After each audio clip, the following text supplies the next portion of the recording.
Page 39, which is going to be filled out after you've done your practical session, your summative session, is a session self-evaluation. Now this is kind of a reflective procedure where you talk about how the session went. So how well did the exercises meet your client's needs? How effective and motivational was the relationship with your client? How well did your instructing style match the client's needs? Now it's very rare that everything's going to be absolutely perfect. There's always something that we can develop as trainers and as professionals, and this is what the reflective practice is important for.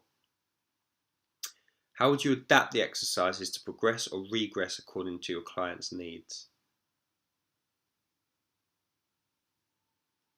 Takes us to page 39. Page 40, identify how you could improve your personal practice. So for example, I personally felt that during our session I might have spoken a little bit too quickly, and there might have been a few things that my client didn't really pick up on. So what I might do is next time I might be quite cognizant of how quickly I speak, and what that will enable me to do is speak with a bit more clarity and make absolutely certain that my client can understand what it is I'm saying. Next one, explain the value of reflective practice.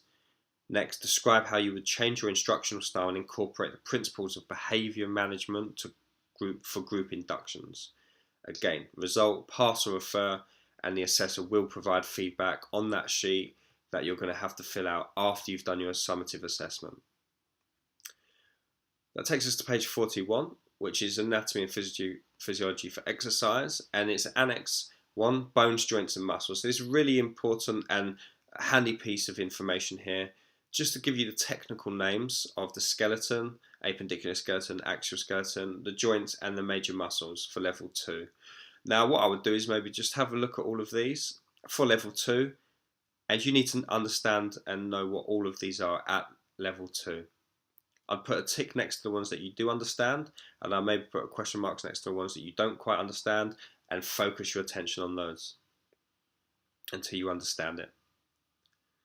And then finally, page 42, which is absolutely vital piece of information, is your lift list. And these are essentially the exercises you are allowed to use at level 2. So if there's any exercise you've chosen in your program card which is not on this table here, then you must change it for one that is. I often see a lot of people do plank at level 2, which is a bodyweight exercise, but as you can see there is no plank exercise here, so that would be a refer if that wasn't changed. And that takes us to the bottom of the portfolio. Thank you for listening, and that concludes the lesson today.